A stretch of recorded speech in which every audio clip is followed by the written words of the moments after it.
और चलिए शुरुआत करते हैं खबरों की। सबसे पहले बड़ी खबर इस वक्त की भोपाल से आपको बता दें, जहां आखिरकार 41 दिन बाद सौरभ शर्मा को गिरफ्तार कर लिया गया है।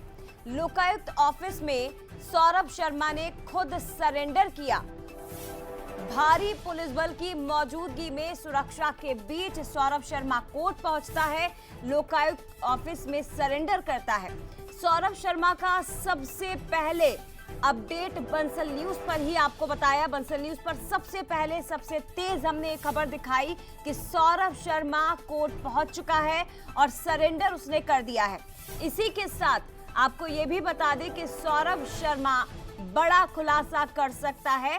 सौरभ शर्मा के वकील हैं राकेश पाराशर, जिन्होंने ये दावा किया कि लोकायुक्त पुलिस ने ही सौरभ को हिरासत में लिया है। दरअसल सौरभ 11 बजे कोर्ट आने वाला था, लेकिन उनके वकील का यह दावा है कि लोकायुक्त पुलिस ने सौरभ को हिरासत में लिया, इसीलिए हमें देर हो गई, क्योंकि कुछ देर पहले ही कोर्ट के बाहर उसे हिरासत में ले लिया गया था। लेकिन ये सबसे बड़ी खबर है कि मध्य प्रदेश परिवहन विभाग का पूर्व सिपाही, पूर्व आरक्षक सौरभ शर्मा 40 दिन बाद आखिरकार गिरफ्तार किया जाता है। और अब इसे ये कहा जाए कि गिरफ्तार किया गया, या ये कहा जाए कि खुद, क्योंकि उसने सरेंडर किया है।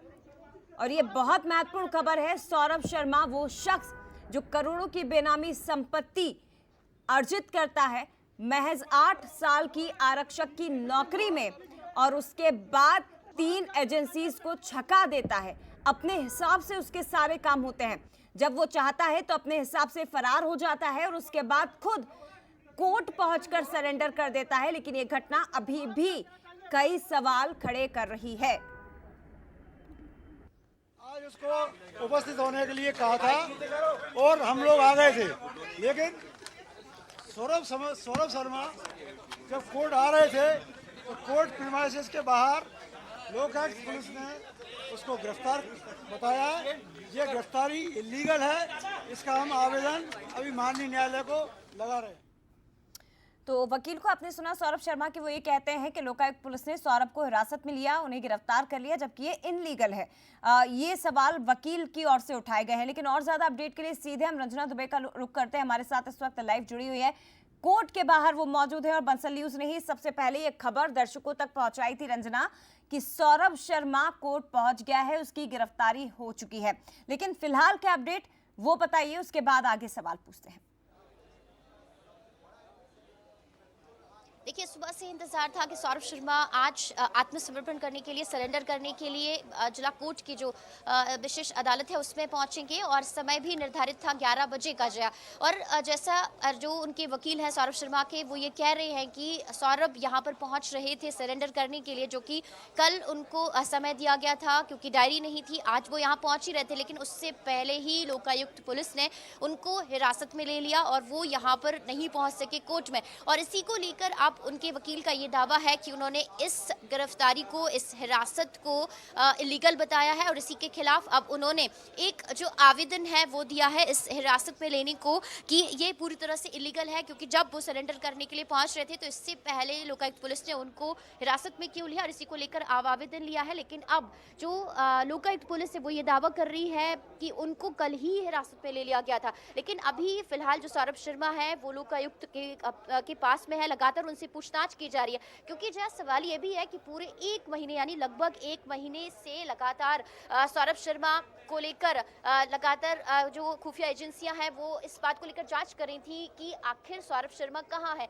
लेकिन ये उनको ढूंढ नहीं पाई जांच एजेंसियां। और इसीलिए अब सौरभ शर्मा के वकील का ये कहना है कि जो जांच एजेंसी और खास करके जो लोकायुक्त पुलिस है वो वाहवाही और सारा क्रेडिट अपने लिए लेने के लिए इस तरीके से हिरासत में ले ली है, ताकि ये शो ही ना हो पाए, या वो ये शो करना चाहती है कि उन्होंने ही खुद पहले से आकर उनको हिरासत में लिया है। लेकिन अब जबकि लोकायुक्त पुलिस यहाँ कोर्ट में लेकर आएगी और उसके बाद रिमांड मांगेगी और फिर पूछताछ भी उनसे की जाएगी रिमांड में लेने के बाद। लेकिन यहाँ पर अजया, लोकायुक्त के अलावा 2 और जांच एजेंसियां हैं, ईडी है, आईटी है, वो भी रिमांड मांग सकती हैं लोकायुक्त यहाँ पर स्पेशल कोर्ट से और सौरभ शर्मा से पूछताछ के लिए, क्योंकि वो भी इस जांच में शामिल हैं, तो उनके भी कई तरह के सवाल हैं। और इस पूरे मामले को लेकर ये भी कहा जा रहा है कि जिस तरीके से पूरा घटनाक्रम हुआ है, जो कि उनके वकील ये कह रहे हैं कि जब वो यहाँ पर पहुंच रहे थे तो उससे पहले उनको हिरासत में लिया, क्योंकि लोकायुक्त अब खुद जो क्रेडिट है अपने लिए लेना चाहती है। लेकिन सवाल यही है कि इस पूरे मामले में कहां पर जो खामियां थी वो निकल कर आई।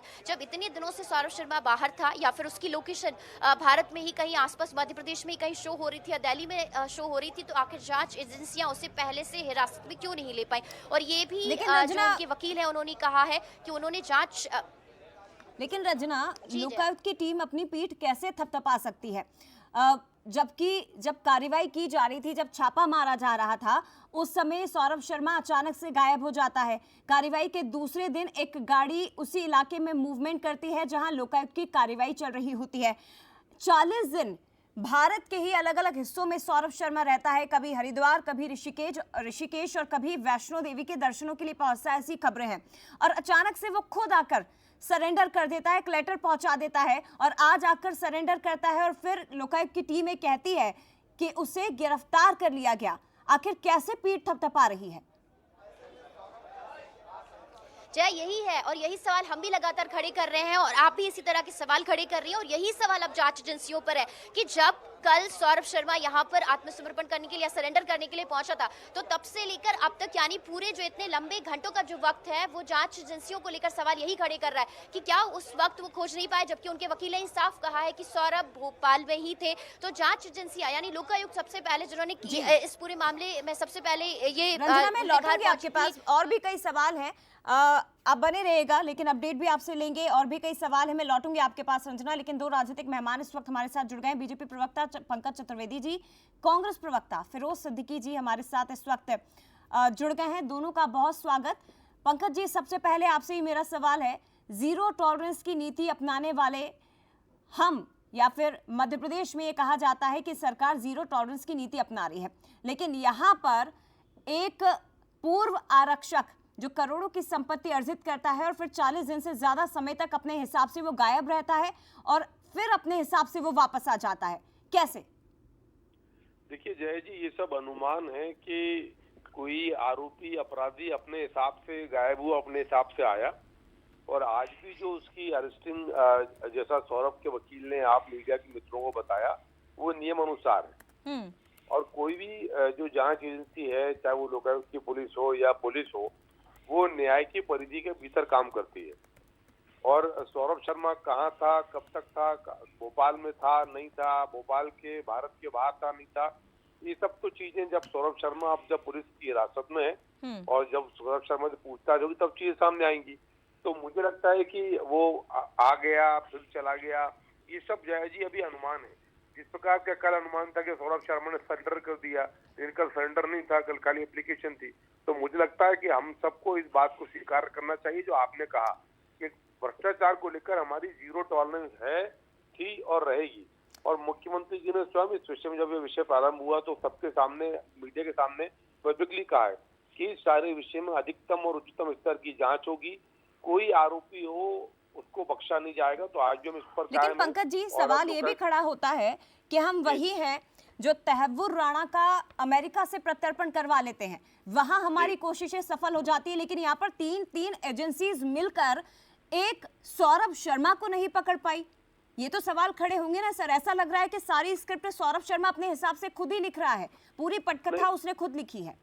मैंने आपसे जय जी यही आग्रह किया कि ऐसा हमको आज लग रहा है, लेकिन सौरभ शर्मा की प्रॉपर पुलिस ने अरेस्टिंग करी है। अरेस्टिंग के बाद क्या सारा विषय था वो जांच में सामने आएगा। अब तो सौरभ शर्मा पुलिस की हिरासत में, तो सारे सवाल जो आपकी तरफ से खड़े हो रहे हैं, मुझे उससे आपत्ति भी नहीं। हम मीडिया है और आपका बिल्कुल अधिकार है सवाल पूछने का और उत्तर देने का हमारा दायित्व है, तो उस दायित्व को हम निर्वहन कर रहे हैं। पर मेरा आग्रह इतना सा जय जी है कि पुलिस ने उसकी विधिवत गिरफ्तारी करी, पुलिस को उसकी गिरफ्तारी के अधिकार थे कानून के आधार पर, क्योंकि पुलिस कानून की परिधि में काम करती है और कानून के आधार पर उसकी गिरफ्तारी हुई है। जांच में वो सारे विषय जो आप जिनका आप उल्लेख करिए सब कवर होंगे। ठीक है, गिरफ्तारी की है या खुद सरेंडर किया, ये भी एक सवाल है। पंकज जी, फिरोज जी, ओपनिंग रिएक्शन सर, क्या कहेंगे? देखिए, कांग्रेस पार्टी तो शुरू से ही ये आरोप लगा रही है कि ये जो जांच एजेंसियां हैं वो सरकार के दबाव में मिली हुई है सौरभ शर्मा से। और आपका सवाल बिल्कुल सही है, जो मीडिया ने सवाल खड़ा किया है कि सौरभ शर्मा घूमता रहा और ना लोकायुक्त पुलिस को मिला, ना लोकल पुलिस को मिला, कोई एजेंसी को वो नहीं मिल रहा था। जब उसने ये तय किया कि मुझे वापस आके सरेंडर करना है तो उसने सरेंडर किया। और ये जो कह रहे हैं कि इनकी नीति जीरो टॉलरेंस की है, तो कांग्रेस पार्टी निरंतर दबाव बनाए हुई थी। जीतू पटवारी जी हो, उमंग सिंगार जी हो, हेमंत कटारे जी हो, सबने दबाव बना रखा था। और ये पैसा सौरभ शर्मा का नहीं है, ये पैसा भारतीय जनता पार्टी के नेताओं का और अफसरों का है। और ये जो जनता की जो लूट हुई है, सौरभ शर्मा तो खाली ये फाइनेंशियल मैनेजर था। और ये जांच उस तरीके से रुकी हुई है, जिसने इसकी नियुक्ति कराई है भूपेंद्र सिंह जी के खिलाफ एफआईआर दर्ज होनी चाहिए। उन्होंने फर्जी नियुक्ति करा के इनको रास्ता दिया था पैसा कमाने का। ये पैसा किसका है ये भी पता चलना चाहिए। उसके घर से उसकी गाड़ी में सोना चांदी नकदी रख के जंगल में गाड़ी मिली और जांच एजेंसियों की आंख में वो धूल झोंकता रहा सौरभ शर्मा। ये भी एक बड़ा सवाल का विषय है। कौन कौन अधिकारी इसकी जांच में लगे हुए हैं, मेरे ख्याल में उन अधिकारियों को भी बदला जाना चाहिए। वो ईमानदार और कर्तव्यनिष्ठ अधिकारियों के द्वारा ये जो है जांच कराई जानी चाहिए। और इसकी एक एक तह तक, आखिरी तह तक भी ये जानकारी होना चाहिए कि किस किस व्यक्ति ने इसमें घोटाला किया। ट्रांसपोर्ट कमिश्नर कहाँ है तत्कालीन जब ये भ्रष्टाचार कर रहा था सौरभ शर्मा? मंत्री कहाँ है उस समय के प्रमुख सचिव परिवहन कहाँ है? और बाकी के लोग कहाँ हैं? किसी का पता नहीं है। और हम मांग करते हैं सौरभ शर्मा और उनके परिवार को, कांग्रेस पार्टी मांग करती है पूरी सुरक्षा दी जाए। एक आरोपी को जो अधिकार होते हैं वो दिए जाएं। और माननीय न्यायालय से भी हम ये कहते हैं कि इनको पुलिस रिमांड देके एक एक बिंदु पर ये जांच हो, जनता के सामने पूरा सच उजागर होना चाहिए। जया जी। ठीक है, पंकज जी क्या कहेंगे, क्योंकि कई सवाल फिरोज जी की ओर से भी खड़े किए गए हैं और सौरभ शर्मा का मामला जब सामने आया था उसके बाद सरकार भी कहीं ना कहीं घेरे में आ गई थी, क्योंकि लंबे समय से बीजेपी की सरकार है और परिवहन विभाग पूरा ही सवालों के घेरे में था। खुद मंत्री पर सवाल उठाए थे कांग्रेस के नेताओं ने। देखिए जय जी, कांग्रेस के जिन नेताओं ने सवाल उठाए भाजपा के नेताओं पर, उन भाजपा के नेताओं ने उनको प्रॉपर मानहानि का नोटिस दिया है। और बिना प्रमाण बिना आधार के तो किसी पर भी आरोप लगा सकते हैं।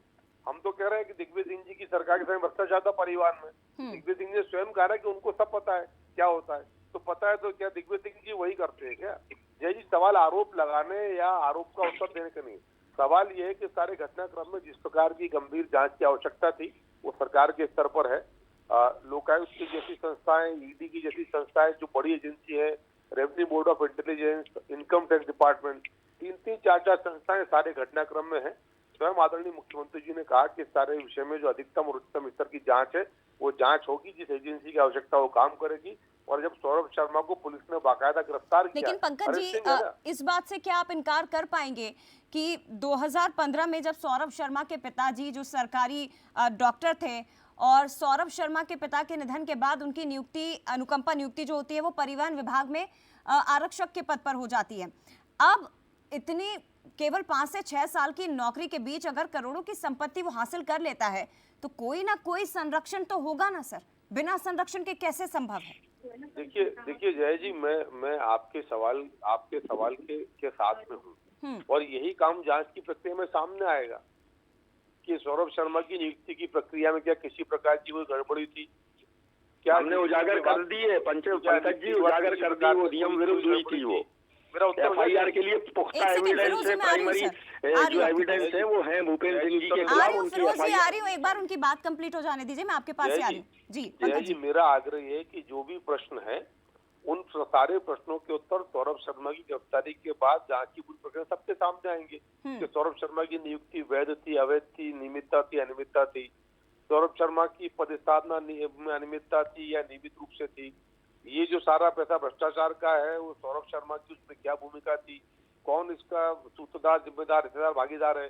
जैसा उमंग सिंगार कहते थे कि मध्य प्रदेश में सबके जिम्मेदार, हिस्सेदार, भागीदार दिग्विजय सिंह है, तो कहीं दिग्विजय सिंह और कांग्रेस के लोग तो इसके पीछे नहीं है भाजपा को बदनाम करने के लिए? ये सारे विषय भी है ना सरकार के ऊपर। देखिए जय जी, प्रतिपक्ष आरोप लगाता है, हमको उससे आपत्ति नहीं, इनका काम है। लेकिन जांच की प्रक्रिया में सब सामने आ जाएगा कि कौन इस सबके पीछे था और कौन सबका जिम्मेदार, सूत्रधार, हिस्सेदार, भागीदार है। कहीं दिग्विजय सिंह या कांग्रेस के लोग तो नहीं। ठीक है फिरोज जी, आपका रिएक्शन सर जल्दी। देखिए सवाल यही है कि जांच जो है वो पूरे तरीके से नहीं हो रही है। मीडिया और विपक्ष पूरी तरीके से जब दबाव बनाए हुए है, तब जाकर जांच कुछ थोड़ी सी आगे बढ़ रही है। लेकिन जांच करने की सरकार की मंशा हमको स्पष्ट नजर नहीं आती। जिस तरीके से सौरभ शर्मा को भागने का रास्ता दिया गया, ये सबूत मिटाया गया कि ये जो है सौरभ शर्मा का सोना था, चांदी थी और नकदी थी, वो उसके घर से बरामद नहीं करा के उसको जंगल में बरामद कराई गई, गाड़ी किसी और की थी, और सारी जानकारियां ये जो जांच एजेंसियों को थी। ईडी ने अभी तक कोई खास पुख्ता कार्रवाई नहीं की है, पुख्ता लोगों को गिरफ्तारी नहीं की है। हम चाहते हैं कि जांच बहुत तेजी से होनी चाहिए, और जो तथ्य कांग्रेस पार्टी ने और मीडिया ने उजागर किए हैं, उन पर भी, दूसरे लोगों पर भी कार्रवाई होनी चाहिए। बिल्कुल फिरोजी, सही कह रहे हैं आप, क्योंकि जांच को लेकर भी सवाल खड़े होंगे कि जांच कितनी पारदर्शी होती है, क्योंकि लोकायुक्त तो शुरू से ही इस पूरे मामले में सवालों के घेरे में रहा है। और जरूरी ये भी है कि अगर 3 एजेंसी शुरुआत से इस मामले की जांच कर रही हैं, तो अब सौरभ शर्मा के सरेंडर करने के बाद या उसकी गिरफ्तारी के बाद तीनों एजेंसी के बीच में भी कोऑर्डिनेशन होना चाहिए उस तरीके का कि एक के बाद एक खुलासे कम से कम पारदर्शी तरीके से इस मामले में हो सके। फिलहाल शुक्रिया आपका पंकज जी, और फिरोज जी आपका भी बहुत धन्यवाद बातचीत करने के लिए। तो ये बड़ा मामला है, सौरभ शर्मा जो कि पहुंच चुके हैं लोकायुक्त कोर्ट में, यहां पर उनकी गिरफ्तारी भी हो चुकी है। वकील क्या कुछ कह रहे हैं इस पूरे मामले को लेकर सौरभ शर्मा के, वो जरा सुनिए आप। सौरभ शर्मा के वकील इस वक्त जिला अदालत में, और उन्हीं से बात करने की कोशिश करेंगे जो यहाँ पर है। सर, ये आप लोगों ने कहा है कि यहाँ पर आप कल लेकर आए थे सौरभ शर्मा को और उन्होंने सरेंडर भी किया था, और आज आप लोग यहाँ लेकर ही आ रहे थे, लेकिन उससे पहले पूरा घटनाक्रम हुआ, क्या हुआ था? वो आ रहे थे, गेट के बाहर पुलिस लग गई थी लोकायुक्त की, उसको अरेस्ट करके ले गई और पूछताछ के बहाने उसको ले गई। आपने कहा कि इस तरह से जो उनको हिरासत में लिया है, गिरफ्तार किया, ये पूरी तरह से इल्लीगल है। इलीगल है। आपने इस पे आवेदन दिया? अभी दे रहे ना, अभी किया तो आध घंटे टाइप ही तो कराऊंगा ना। फिर इसके आगे क्या होगा सर, क्योंकि आप लोगों ने कहा है आप आवेदन के अंदर न्यायालय में प्रस्तुत करना पड़ेगा। वहाँ बेल एप्लीकेशन लगाएंगे अगर ये अरेस्ट करते हैं तो, उसके बाद कोर्ट जो निर्णय देगा उसका पालन करेंगे। सर, कल वो जब यहाँ पर पहुंचे उसके बाद कल तक जांच एजेंसियां ने उनको हिरासत में नहीं लिया, लेकिन जब आज एंड वक्त पर आप कोर्ट में जिस समय दिया था, इतना हल्ला मचा दिया कि सबको मालूम पड़ गया, हाजिर हो गया, तो वो आ गए यहाँ पे। आपने अभी कहा लोकायुक्त तो जांच एजेंसियां अभी अपनी वाहवाही लेना चाहती, क्या था ये? आपने कहा कि वो इतने दिनों से तो ढूंढ नहीं हमने अरेस्ट किया है इसको। क्या कहना? लोकायुक्त पुलिस कह रही है हमने अरेस्ट किया है। अरे अरेस्ट क्या किया है, वो तो पहले ही आ चुका है बेचारा। सौरभ को प्रताड़ित कर सकते, यही तो डर है, और क्या है? तो आपने कहा कि जांच एजेंसी खुद क्रेडिट लेना चाहती है, इसीलिए अपनी वाहवाही लूटती है। सर, तो आपने सुरक्षा की मांग भी की है, सुरक्षा की मांग भी की है आपने। सर, सुरक्षा की मांग की है, जो आवेदन किया था उसमें क्या क्या मांगे हैं आपकी? सुरक्षा, जान माल की रक्षा, उसकी वीडियोग्राफी कराई जाए इन्वेस्टिगेशन के दौरान, उसका हर 24 घंटे में मेडिकल कराया जाए, और सीडी बनाया जाए 3, एक हमको दी जाए, मतलब डिफेंस काउंसिल को, एक कोर्ट में जमा की जाए और एक पुलिस अपने पास है। ये देखिए, लोकायुक्त ने उनको हिरासत में लिया है। इसको लेकर जो सौरभ शर्मा के वकील है, उन्होंने से पूरी तरह से जो गिरफ्तारी है उसको इलीगल बताया है, और ये कहा है कि उन्होंने अभी कोर्ट में आवेदन दिया है, जैसे ही वो एक्सेप्ट होगा उसके बाद वो जमानत के लिए जो एप्लीकेशन है वो करेंगे। और ये भी उन्होंने कहा है कि जो जांच एजेंसियां हैं वो पूरी तरह से वाहवाही लूटना चाहती हैं कि वो लगातार जो लुकआउट नोटिस जारी किया था और वो ढूंढ नहीं पाई, और खुद सौरभ शर्मा ने यहाँ पर सरेंडर किया, इसीलिए जब कोर्ट वो पहुंच रहे थे उससे पहले ही उनको हिरासत में लेकर जांच एजेंसियां जो पूरा क्रेडिट है अपने हाथ में लेना चाहती हैं। कैमरा पर्सन पुरुषोत्तम मिश्रा के साथ रंजना दुबे, बंसल न्यूज़, भोपाल। सौरभ शर्मा के वकील अब मांग कर रहे हैं कि सुरक्षा देनी चाहिए। तमाम तरह की बातें उनके वकील की ओर से कही गई, लेकिन लोकायुक्त के ऊपर एक बार फिर से सवाल खड़े किए गए कि सौरभ शर्मा ने जब खुद ही सरेंडर किया तो फिर आखिर कैसे उनकी गिरफ्तारी हो सकती है, और गिरफ्तार किया है तो ये लीगल तरीके से किया गया है। सीधे अब आपको लोकायुक्त ऑफिस लिए चलते हैं, हमारे साथ सूरज शर्मा इस वक्त यहाँ से लाइव जुड़े हुए हैं। सूरज, लोकायुक्त ऑफिस के बाहर इस वक्त आप मौजूद हैं, और वही लोकायुक्त जो शुरुआत से ही इस मामले में सवालों के घेरे में रहा, फिलहाल क्या कुछ अपडेट?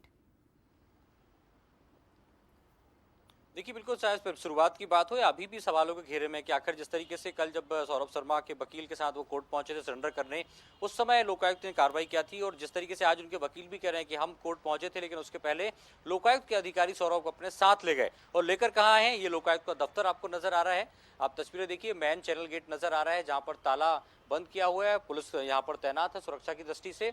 जयदीप प्रसाद जो खासतौर से लोकायुक्त डीजी हैं, उनके साथ जो इन्वेस्टिगेशन ऑफिसर हैं, एओ हैं वीरेंद्र सिंह चौहान, वो मौजूद हैं। सौरभ के साथ पूछताछ चल रही है, लेकिन बड़ा सवाल यही कि 40 दिन तक सौरभ कहाँ था। कोर्ट तक पहुंच गया लेकिन लोकायुक्त को पता नहीं चला।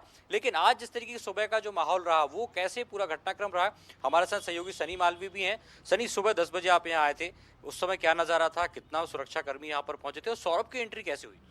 जी निश्चित तौर पे सूरज जी, जिस तरह से बताना चाहूँगा कि सुबह से ही जो है इधर से तमाम पुलिस बल तैनात हो गया था, तैयारी शुरू हो गई थी, गाड़ियाँ लग गई थी कि कोर्ट के लिए रवाना होंगे। लेकिन अचानक से जब सौरभ शर्मा को ला गया, एकदम से 4 पुलिसकर्मी उसमें बैठे थे और डीएसपी जो वीरेंद्र सिंह थे वो भी मौजूद थे। तुरंत उनको उठा के लिया और उनकी हुलिये की बात की जाए तो जो बिग लगाए थे, कहीं ना कहीं अब जो है लोकायुक्त कार्यालय में उनसे जो है पूछताछ की जा रही है। तमाम जो यहाँ आया था तो वो अपनी गाड़ी में था या पुलिस की गाड़ी में आया था? जी लोकायुक्त की गाड़ी से वो सौरभ शर्मा जो है बैठकर वो आया था और तमाम जो एजेंसियां हैं उसके पीछे पड़ी थी। लेकिन 40 दिन तक कहाँ रहा सौरभ, से ये बड़ा सवाल है। अब तमाम जो लोकायुक्त के जो पुलिसकर्मी है, वीरेंद्र सिंह और लोकायुक्त जो है जयदीप प्रसाद, वो तमाम जो पुलिसकर्मी जो है उनसे पूछताछ कर रहे हैं। अब थोड़े देर बाद देखना होगा कि यहाँ के लिए कोर्ट से रवाना होंगे सौरभ। सौरभ अंदर पुलिस के साथ गया, लोकायुक्त के साथ गया, आपकी कोई बातचीत हुई या उसने कोई जस्टिस दिया कि भाई मुझे फंसाया गया है या मुझसे कोई बात की? कभी उसने मीडिया से बात करने की कोशिश की? जब हमने सौरभ शर्मा को, जब लोकायुक्त पुलिस उनको गिरफ्तार करके लोकायुक्त ऑफिस लेके आई, तब उनसे मीडिया वालों ने जब पूछताछ भी की कि सौरभ शर्मा कहाँ थे, तब उनने कोई भी मीडिया वाले का जवाब नहीं दिया। कहीं ना कहीं वो खुद सवालों को घेरों में, अब पूछताछ लगातार जारी है। अब देखना होगा पूछताछ में क्या कुछ खुलासा होगा। सौरभ के चेहरे पर हाव भाव क्या थे? उसके चेहरे पर घबराहट थी या सुकून में था कि 40 दिन बाद आया? जैसे कि परिवार वाले बता रहे हैं कि वो दुबई से वापस पहले आ गया था एलओसी जारी होने के बाद पहले ही, उसके बाद हरिद्वार गया, ऋषिकेश गया, वैष्णो देवी तक घूम के आया 40 दिन में। तो आज जब वो यहाँ पर पहुंचा था, उसके चेहरे पर क्या भाव था? कोई डर था, घबराहट थी, या उसे लग रहा था कि हाँ वो अब सरेंडर कर चुका है तो वो सेफ है? जी निश्चित तौर पे कल इस खबर ने बंसल न्यूज को प्रमुखता के साथ दिखाया था। कहीं ना कहीं कोर्ट में भी जाके उसने शर्त रखी थी कि जिस तरह से शर्त की बात किया है तो उसके हुलिये की बात किया है तो कहीं ना कहीं वो टेंशन में नजर आ रहा था, घबराते हुए नजर आ रहा था। इसी वजह से जो लोकायुक्त के जो पुलिसकर्मी जो उसके साथ थे और जो लोकायुक्त के ऑफिस उसको लेकर आए थे, कहीं ना कहीं वो डरते हुए नजर आ रहा था। तमाम जो प्रश्न है वो उससे किए जा रहे हैं। अब देखना होगा कि उस मामले में क्या कुछ निकल के सामने आता है। परिवार के लोग या वकील से भी अपनी बात हुई थी तो वो कह रहे थे कि उसको कहीं ना कहीं जान का खतरा है। तो क्या वो भाव उसके चेहरे पर नजर आ रहा था? शायद यही कारण है कि उसने सीधा जाके कोर्ट में सरेंडर किया, जबकि 4 एजेंसियां, ईडी हो, डीआरआई हो, लोकायुक्त हो, आयकर हो, उसके रडार पर सौरभ था। जी निश्चित तौर पे सूरज जी, जिस तरह से कल रात को ही जो है लोकायुक्त पुलिस ने सौरभ को गिरफ्तार कर लिया था, उसके हुलिये से समझ में आ रहा था कहीं ना कहीं जो डर का भाव वो उसमें दिखाई दे रहा था। तमाम पुलिसकर्मी यहाँ सुबह से ही लग चुके थे, तमाम एजेंसियां यहाँ मौजूद थी। कहीं ना कहीं इस मामले को लेकर जो है ये जो लोकायुक्त घटनाक्रम पुलिस आज अब हुआ उसको है, लेके आई। जब ये मीडिया एक वालों तरह ने से सवाल नाटकीय घटनाक्रम, ये वाकई में सरेंडर है या ये गिरफ्तारी है क्या ये? देखिए पूरा जिस तरीके से प्लानिंग की गई है ये सरेंडर ही कह सकते हैं जया, क्योंकि जिस तरीके से कोर्ट में जब वकील पहुंचे थे उस समय सौरभ शर्मा उनके साथ था, दोपहर का समय था। जब कोर्ट में आरपी मिश्रा जो लोकायुक्त जज है उनके सामने सरेंडर के लिए आवेदन दिया तो उस समय चालान डायरी नहीं थी। यानी टेक्निकल भाषा में बात करें कि जब आपके खिलाफ कोई शिकायत होती है तो शिकायतों के आधार कोर्ट में होना चाहिए। यदि वो आधार होता है तो वो आप तत्काल आपको वहां पर अधिकारियों को बुलाते हैं और फिर सुनवाई करते हैं। लेकिन चूंकि केस डायरी पेश नहीं हो पाई थी, इसलिए लोकायुक्त जज ने सौरभ शर्मा को वकील के साथ कहा था कि 11:30 बजे केस डायरी के साथ लोकायुक्त को भी बुलाया था। यानी कि आज सुबह वो 11 बजे कोर्ट में उन्हें पेश होना था। तो सरेंडर जो है वो किया गया है। लेकिन आज जब 11:30 बजे वो कोर्ट पहुंच रहे थे, उसके पहले जैसे वकील जो हमारी रंजना ने भी बात की, सहयोगी ने, राकेश पारासर, वो तो स्पष्ट तौर पर ये कह रहे हैं कि कोर्ट के बाहर से सौरभ शर्मा को लोकायुक्त पुलिस लेकर गई है। और जैसा कि हमारे सहयोगी सनी बता रहे हैं, सुबह 10 बजे से वो यहाँ पर है। लोकायुक्त की गाड़ी में 4 यानी कि सौरभ शर्मा तो सरेंडर करने के लिए ही पहुंचा था सूरज, लेकिन अपनी पीठ थपथपाने के लिए कोर्ट पहुंचने के पहले ही लोकायुक्त की टीम उन्हें गिरफ्तार करती है और ये बताने का प्रयास किया जाता है कि उन्हें गिरफ्तार लोकायुक्त की टीम ने किया, वो लोकायुक्त की टीम जो शुरुआत से ही सवालों के घेरे में रही। फिलहाल शुक्रिया आपका सूरज, तमाम जानकारी साझा करने के लिए। तमाम सहयोगी हमारे साथ जुड़े थे। रंजना, इसके साथ ही सनी, आपका भी बहुत धन्यवाद। अपडेट के लिए। लेकिन ये बड़ी खबर है, सौरभ शर्मा जिनसे अभी फिलहाल पूछताछ की जा रही है और अब क्या उगलवा सकती है टीमें, ये देखने वाली बात है। सवाल ढेर सारे हैं, राज ढेर सारे हैं, लेकिन राजदार केवल एक है, सौरभ शर्मा। अब जब वो बोलेगा तो बड़े खुलासे होंगे, लेकिन जरूरी है कि तमाम सवालों के जवाब टीमों को मिल सके।